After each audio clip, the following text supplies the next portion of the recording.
الرحمن الرحيم بالنية لرضاء الله ولحصول شفاعة رسول الله صلى الله عليه وسلم ولقضاء حوائجنا وحوائجكم من حوائج الدين والدنيا والآخرة ولفتوح قلوبنا وقلوبكم وقلوبهم وفتوح العارفين وفتوح العلماء العاملين الصالحين وعلى ما نووا بالسلفون الصالحون وإلى حضرة النبي المصطفى سيدنا مولانا محمد صلى الله عليه وسلم وعلى آله وأصحابه أجمعين إلى حضرة سلطان العارفين سيدنا الشيخ عبد القادر الجيلاني رضي الله عنه سيدنا الشيخ عبد الحسن اليساري مشايخنا الأحياء اجعل جدي جعلهم اجعل مرزق دعنا اجعل محرسا وألف الكتب التي تعلمنا وعلمنا من سيدنا الإمام محمد بن إدريس الشافعي وسيدي الشيخ محمد نووي بن مراد وسيدي زينة بن علي بن الشافعي رحمهم الله وآجركم الله. الفاتحة.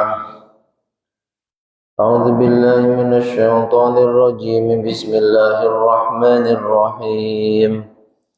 الحمد لله رب العالمين الرحمن الرحيم مالك يوم الدين إياك نعبد وإياك نستعين اهدنا الصراط المستقيم صراط الذين أنعمت عليهم غير المغضوب عليهم ولا الضالين. رب اغفر لي ولوالدي وللمؤمنين آمين. الحمد لله الذي هدانا للإيمان والإسلام وكره إلينا الكفر والفسوق والعصيان والصلاة والسلام على سيدنا ومولانا محمد صلى الله عليه وسلم سيد العرب والعجم وعلى آله وأصحابه النجباء البررة الكرام. سبحانك لا علم لنا إلا ما علمتنا إنك أنت العليم الحكيم. رب اشرح لي صدري ويسر لي أمري واحلل عقدة من لساني يفقه قولي آمين. أما بعد. Bapak Ibu hadirin wal hadirat jamaah sholat subuh Masjid Al-Misbah yang sangat kami hormati, kami muliakan, terkhusus segenap jajaran pengurus dan Dewan Kemakmuran Masjid Al-Misbah yang kami hormati, kami muliakan, kaum muslimin muslimat, mukminin mukminat rahimana wa rahimakumullah wa as'adakumullah. Alhamdulillahi rabbil alamin. Mari senantiasa kita panjatkan kehadirat Allah subhanahu wa ta'ala yang kembali di pagi hari ini memampukan kita untuk hadir dan duduk bersama di majelis yang sangat mulia, majelis ilmu setelah sholat fardu berjamaah. Mudah-mudahan Allah benar-benar meridhoi dan menerima majelis kita ini dengan segala kekurangannya, menjadi majelis yang istiqamah, yang membawa barokah, membawa manfaat, juga membawa maslahah baik untuk agama, dunia dan akhirat kita. Amin, amin, Allahumma amin. Bapak Ibu hadirin wal hadirat jamaah semuanya yang dirahmati Allah, kajian rutin kita kitab Syu'abul Iman. Pagi hari ini memasuki pembahasan cabang iman yang ke-17. Bismillahirrahmanirrahim. Qala al-muallif rahimahullahu ta'ala wa nafa'ana bihi wa bi'ulumihi wa bi asrarihi wa bi anwarihi fid dharaini amin. Wasyu'batus sabi'ata asyrah. Cabang iman yang ke-17, tolabul ilmi, adalah belajar ilmu. Jadi belajar ilmu ini termasuk cabang iman. Ilmu ada yang hukumnya fardu ain dipelajari. Sebagaimana fardu ainnya sholat. Kalau tidak belajar ilmu tersebut, ya berdosa. Ada yang hukumnya fardu kifayah.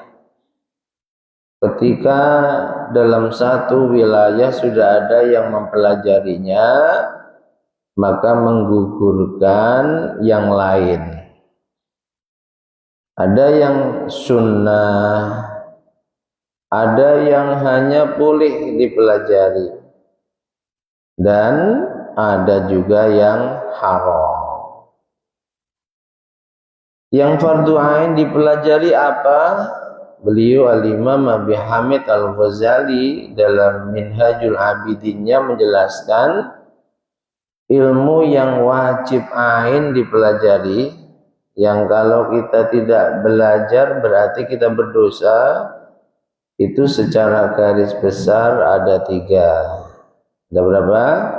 3. 3 tersebut, yang pertama ilmu akidah, ilmu tauhid, ilmu yang membahas tentang Allah dan sifat-sifatnya, agar dalam berkeyakinan kita tentang Allah, keyakinan kita lurus, keyakinan kita benar, tidak ada keyakinan bahwa ada yang bisa mendatangkan manfaat atau sebaliknya mendatangkan bahaya selain Allah Subhanahu wa ta'ala.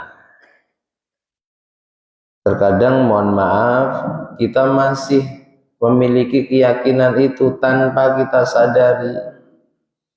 Mungkin kita lagi kepepet, butuh bantuan uang semisal, lalu kita minta tolong pada Haji Fulan. Haji Fulan nolong kita, lalu kita meyakini bahwa yang nolong kita ini benar-benar Haji Fulan. Itu bahaya itu ya. Yang benar bagaimana? Haji Fulan hanya sebagai perantara. Hakikatnya yang bantu Allah. Kita sakit, demam, pusing, beli obat di apotek semisal, lalu setelah kita minum, efeknya kita ngantuk, bangun tidur, seger, hilang penyakit kita. Dalam hati kita berkeyakinan obat ini yang mengobati, yang menyembuhkan, itu hati-hati. Berarti kita meyakini ada yang membawa manfaat kebaikan selain Allah. Yang benar bagaimana? Obat hanya perantara, penyembuhnya Allah. Nah, ini dikupas tuntas dalam disiplin ilmu yang namanya ilmu akidah, ilmu tauhid. Wajib ain dipelajari, mengenal tentang sifat-sifat wajibnya Allah, mukhalnya Allah, jaiznya Allah, dan seterusnya, itu wajib ain dipelajari.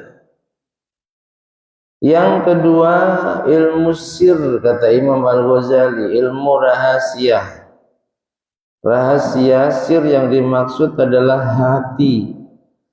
Ilmu yang membahas tentang masalah hati, tentang penyakit-penyakit hati dan bagaimana cara menyembuhkannya, tentang ibadah-ibadah hati dan bagaimana cara mengamalkannya. Itu juga wajib ain dipelajari. Yang sebagian ulama menyebut ilmu tersebut dengan istilah ilmu tasawwuf atau ilmu akhlak. Sekarang ada istilah agak keren, tazkiyatun nufus. Sama itu. Tazkiyatun nufus itu istilah yang digunakan oleh mereka yang awalnya menghukumi haram belajar tasawuf. Setelah mereka ikut meneliti, ternyata tasawuf sama sekali tidak bertentangan dengan Quran dan Sunnah. Sebaliknya, ilmu dan ajaran tasawuf sesuai dengan Quran dan Sunnah. Nah, mereka mau mengistilahkan dengan nama tasawuf sudah terlanjur malu, wong dulu anti tasawuf, sehingga mereka rubah namanya dengan tazkiyatun nufus, upaya untuk membersihkan dan mensucikan jiwa. Sama saja itu isinya. Dan yang ketiga, yang wajib dipelajari ilmu syariat. Kita hari-hari sholat harus tahu ilmunya sholat. Kita hari-hari baca Quran harus tahu ilmunya baca Quran. Yang wajib zakat harus tahu ilmunya zakat. Sebentar lagi puasa Ramadan, tahu ilmunya Ramadan. Saat ini kita berada di bulan Sya'ban. Ilmu syariat sangat luas. 3 ilmu ini tidak boleh tidak, wajib kita mempelajarinya. An Abdillah bin Mas'ud radhiyallahu ta'ala an. Jadi jangan disepelekan ya, belajar ilmu itu bagian daripada iman. Orang nyepelekan belajar ilmu, apalagi merasa sudah cukup dengan ilmu syariat yang dimilikinya, padahal kalau mau jujur sangat jauh dari cukup, bahkan bisa tergolong masih bodoh.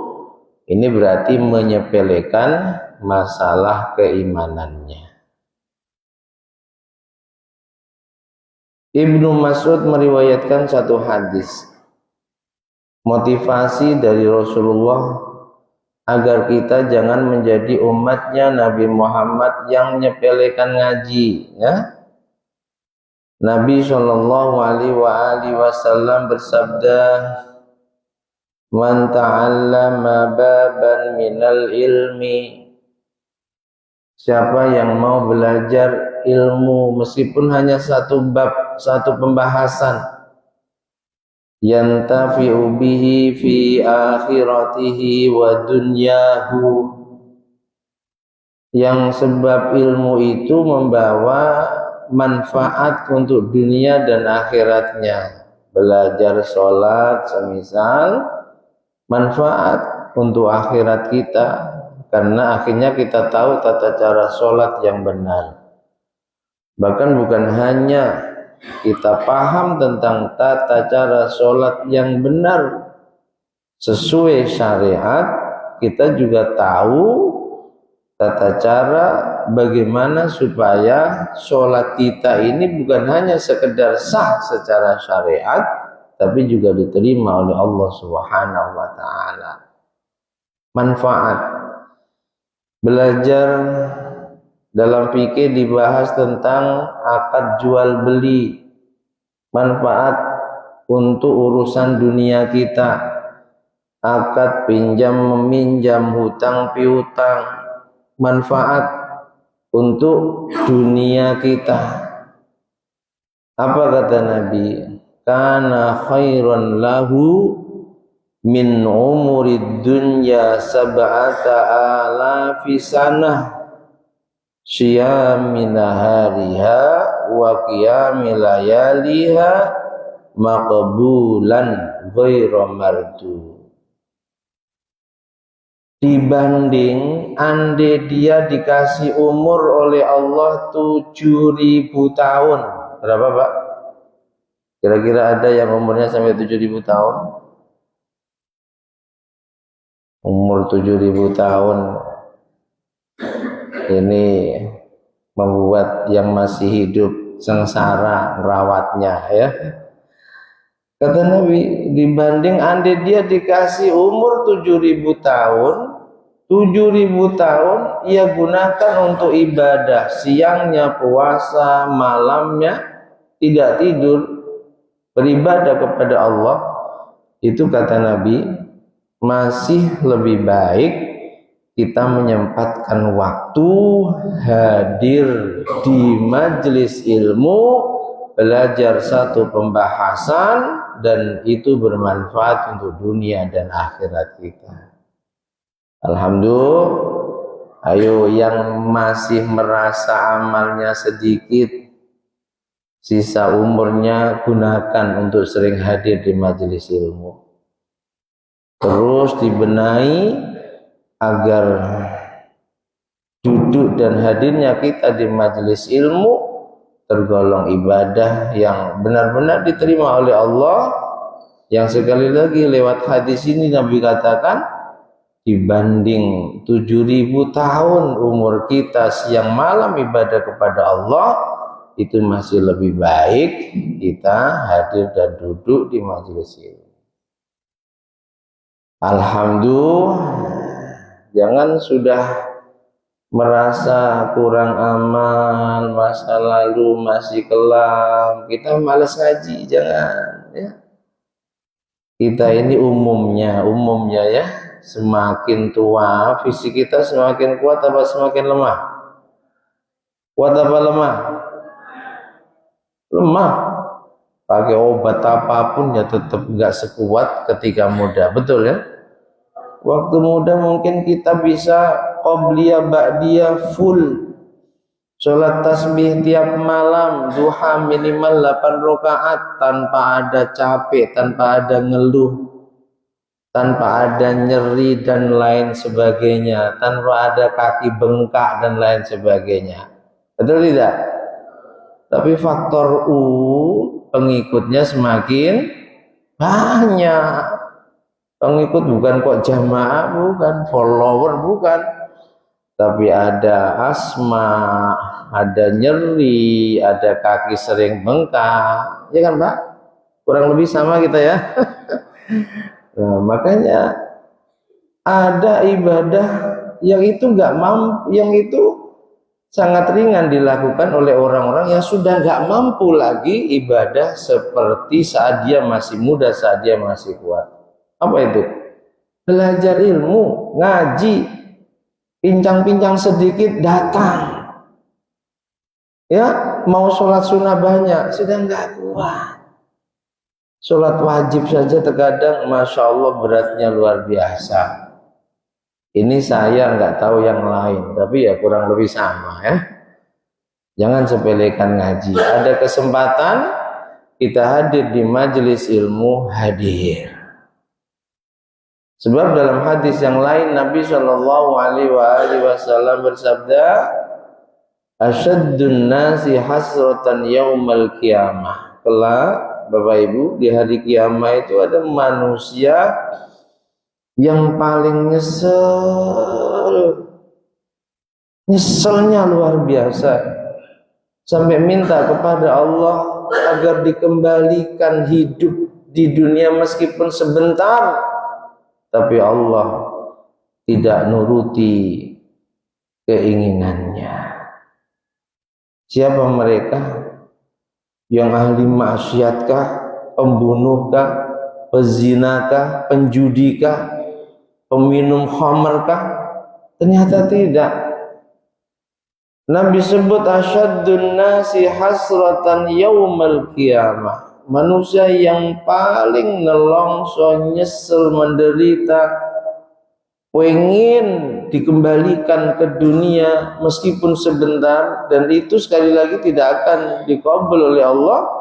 Man yumkinuhu thalabul ilmi, orang kita nih yang Allah kasih kesempatan bisa hadir di majelis ilmu, bisa belajar ilmu. Sekali lagi, al ilmu di sini ada ilmu yang wajib ain dipelajari, fardu kifayah dipelajari, sunnah dipelajari. Tentu prioritas yang wajib ain dipelajari, tapi walam yatlubhu, dia tidak memaksimalkan kesempatan tersebut.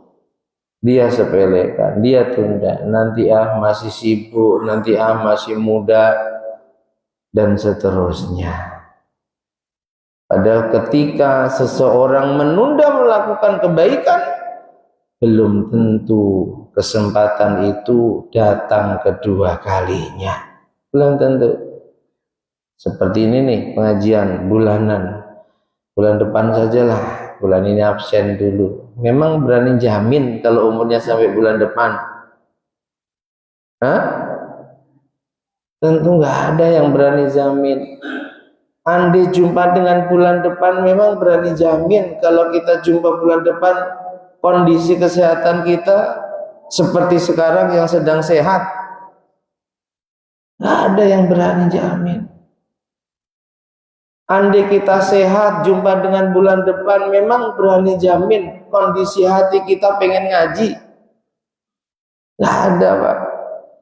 Makanya dalam hikam itu beberapa makalah diulang oleh beliau, Syekh Tajuddin bin Athaillah Sakandari, ketika datang kepadamu kesempatan melakukan kebaikan, entah itu ngaji, entah itu sedekah, ataupun kebaikan yang lain, jangan pernah tunda. Sebab tidak ada jaminan kesempatan untuk melakukan kebaikan tersebut datang untuk kedua kalinya. Paham ya? Jadi jangan sepelekan ngaji, itu bagian daripada cabang iman yang keutamaannya luar biasa.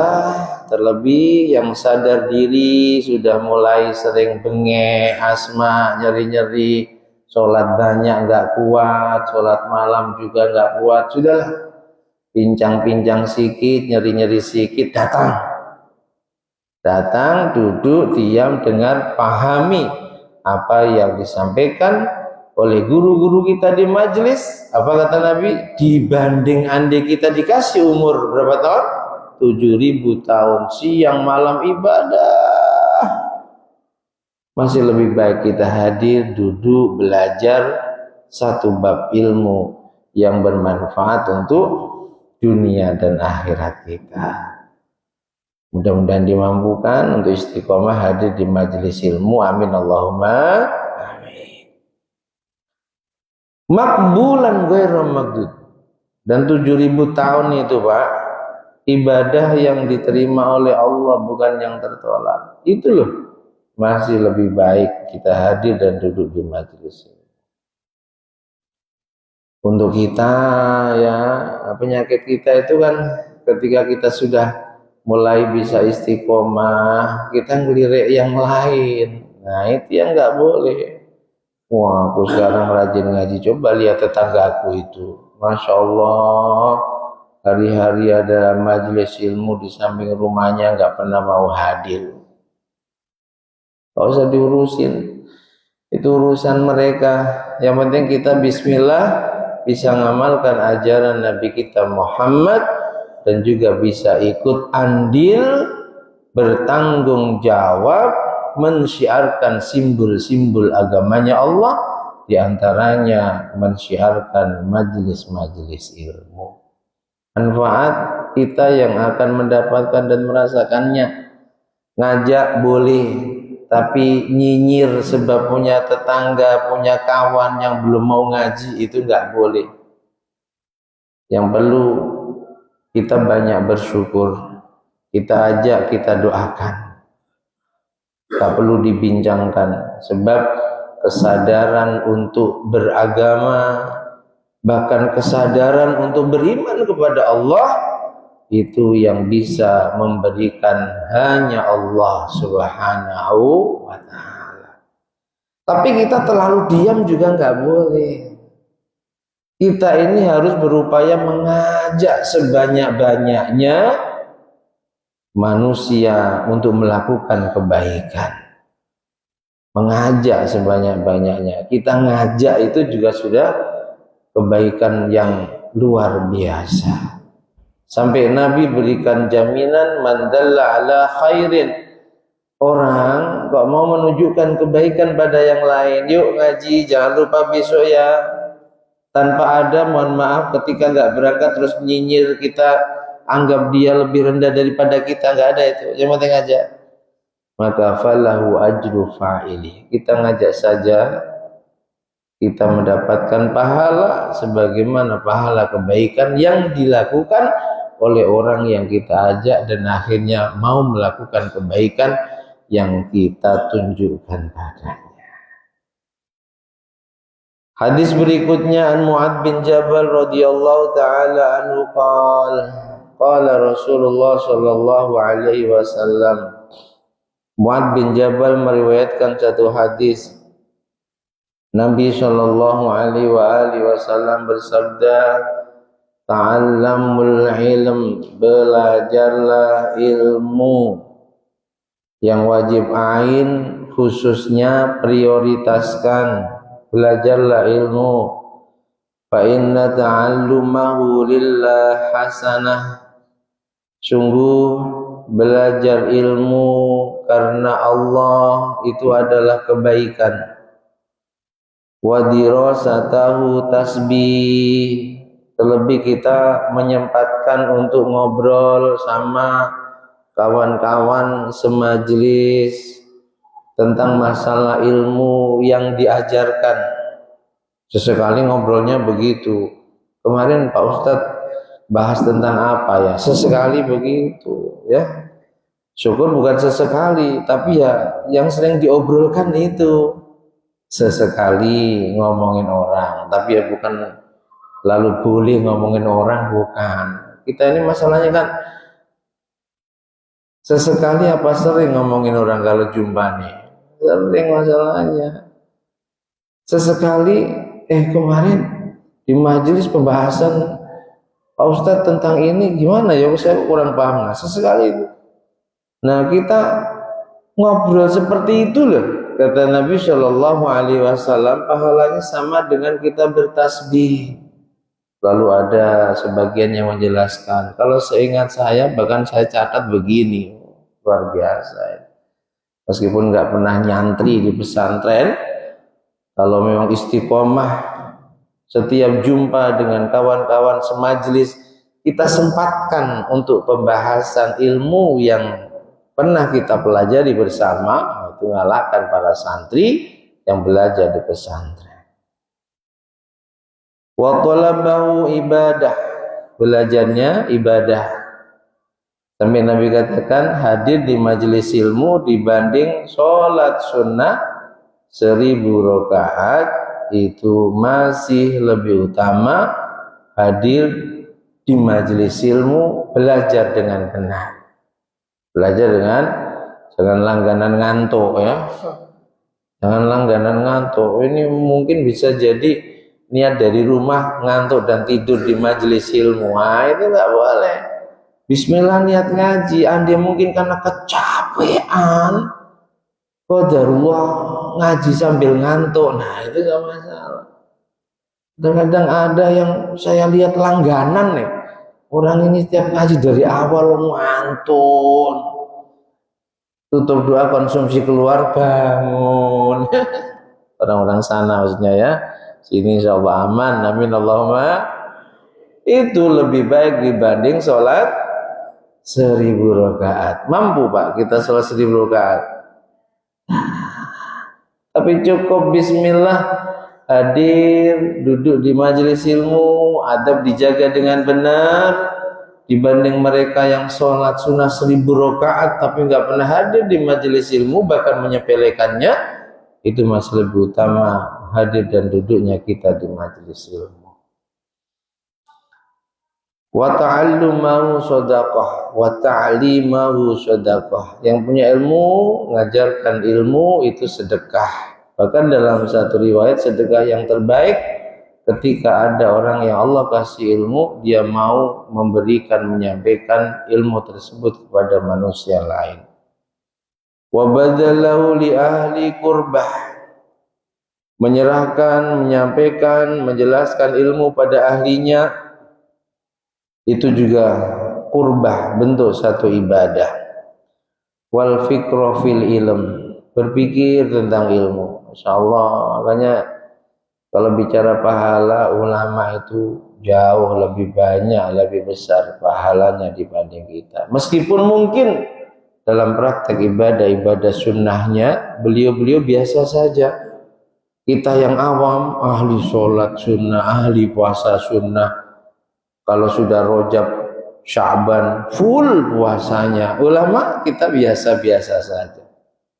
Ya, meskipun demikian, tapi pahala para ulama itu lebih besar dan banyak dibanding kita. Mengapa?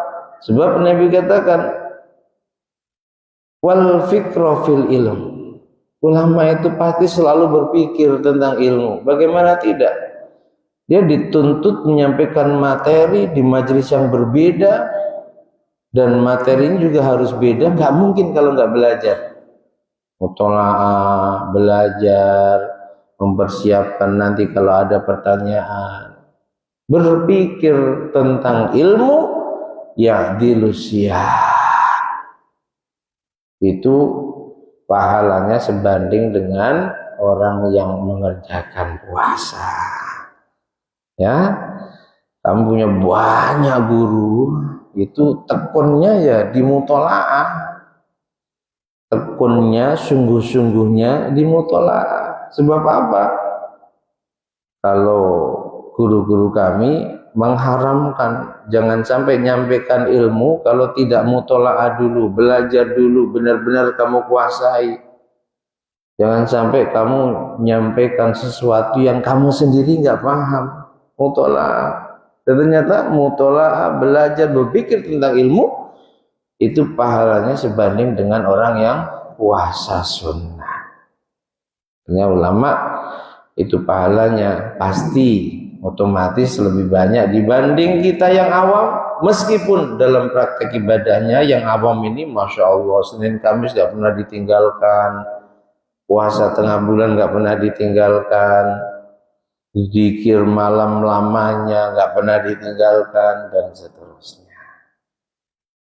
Wa mudzakaratuhu ta'dilul qiyam. Begitu mudzakarah, diskusi masalah ilmu, musyawarah masalah ilmu, basul masail, halaqah ilmiah, itu pahalanya membandingi dengan orang-orang yang puasa sunnah. Apalagi kalau sudah basul masail, terkadang sampai subuh. Kita dulu di pesantren termasuk aktivis basul masail. Sekolah kita malam, jam 7 masuk, jam 11 keluar. Rehat sebentar, setengah 12 sudah mulai persiapan. Setengah 12 malam, tiap malam Selasa itu. Makanya kita punya majelis malam Selasa itu ya untuk sekedar mengingat kegiatan rutin kita dulu di pondok, basul masail, sampai terkadang adzan subuh kita masih diskusi masalah ilmu. Masya Allah. Nah, kalau sekarang dah gak kuat diskusi ilmu lama-lama, tapi kalau ngobrol sambil ngopi lama, itu Masya Allah kuat sekali. Wa qala Rasulullah sallallahu alaihi wasallam, utlubul ilma walau bainaka wa bainahu bahrun min nar.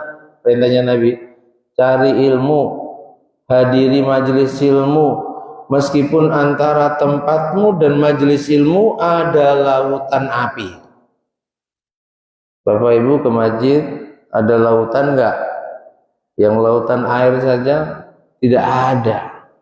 Ini meskipun ada lautan api, jangan menjadi penghalang kamu tidak hadir di majelis ilmu. Semangat ya Pak ya. jangan sepelekan.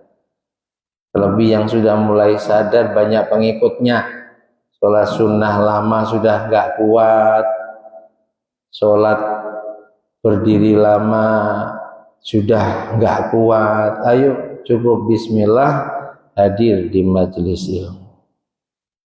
Wa qala sallallahu alaihi wasallam utlubul ilma minal mahdi ilal lahad. Carilah ilmu mulai dari kamu masih di ayunan, masih kecil, sampai kamu di liang lahat. Jadi jangan ngaji itu kan untuk yang masih muda, yang tua. Atau yang tua, yuk ngaji nanti kalau sudah tua. Jangan. Belajar ilmu itu minal mahdi, mulai kita masih di ayunan. Orang tua dulu punya anak, digendong, diayun sambil bersolawat, sambil mengenalkan nama-nama Allah pada bayi atau anak yang digendongnya. Dan kewajibannya ilal lahdi, sampai kita di liang lahat. Bahasa ahli pendidikannya, program dulu ada program long life education, program belajar seumur hidup. Kalau di Indonesia dulu ada program wajib belajar 6 tahun, kami kecil. Lalu wajib belajar 9 tahun. Lalu wajib belajar 12 tahun. Islam 15 abad yang lalu sudah menanamkan pendidikan seumur hidup lewat sabda Nabi, belajarlah ilmu mulai dari masih di ayunan sampai di liang. Apalagi orang ahlu sunnah wal jamaah sudah mati pun masih diajarin ilmu. Fulan, nanti kalau ada 2 makhluk yang mendatangimu, kamu nggak perlu takut, kamu nggak perlu gentar, keduanya itu sama dengan kamu, sama-sama makhluknya Allah. Nanti kalau keduanya bertanya, man rabbuka, siapa Tuhanmu, masih ngaji Pak, sudah liang lahat itu masih diajarin ilmu. Bukan kok kalau sudah umur sekian nggak perlu ngaji lagi, atau yang masih muda ngajinya nanti kalau sudah mulai tua. Bukan. Tapi kewajiban ilmu, belajar ilmu minal mahdi ilal lahdi. Inna ta'allumal ilm fardun fi jami'il awqat wal halat. Jadi belajar ilmu itu kewajiban, bukan hanya perintah sunnah.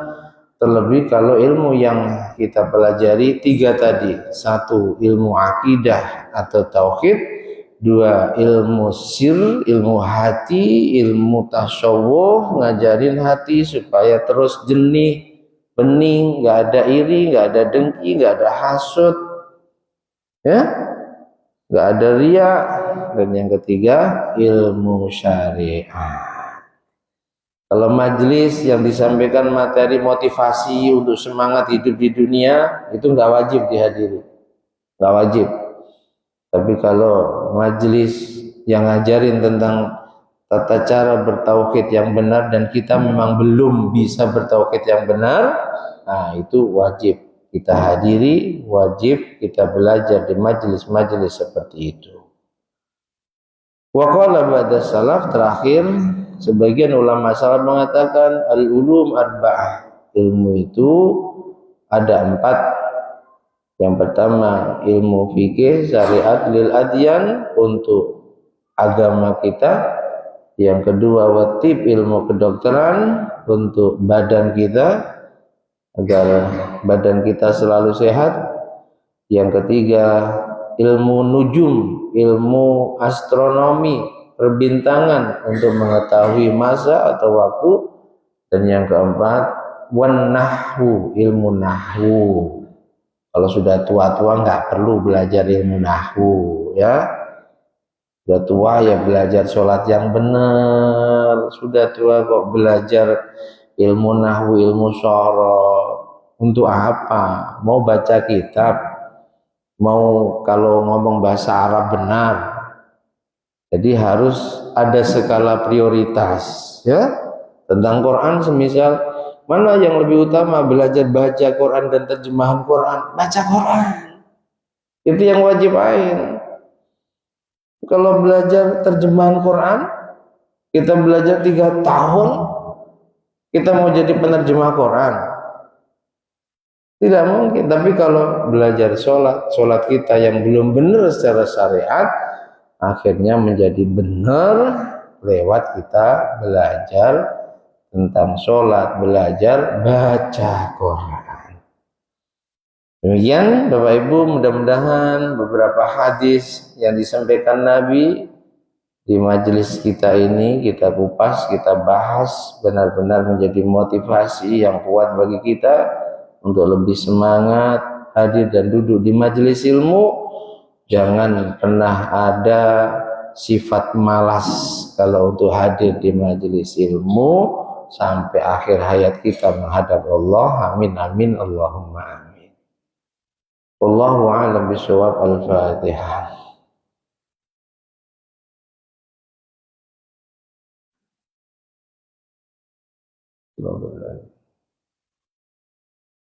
Amin. Cukup ya?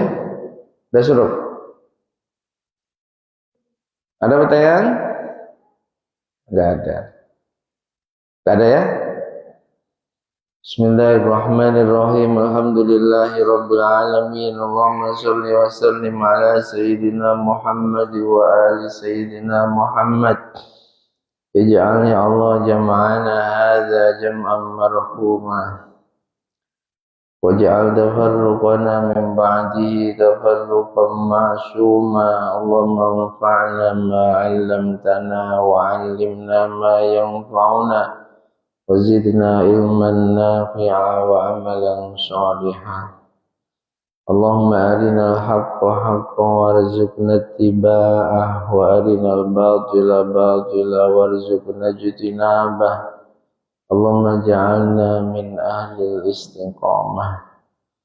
Allahumma ja'alna ya Allah min ahli al-istiqamah warzuqna husnal khatimah.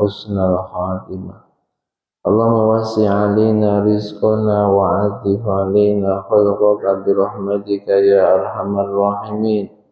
Rabbana taqabbal minna innaka antas sami'ul alim. Wa sallallahu ala sayyidina Muhammad wa alihi wa sahbihi wa sallam. Walhamdulillahi rabbil alamin. Bismillahirrahmanirrahim. Wal 'ashri innal insana lafi khusrin illa alladhina amanu wa 'amilus solihati wa tawassaw bil haqqi wa tawassaw bis sabr.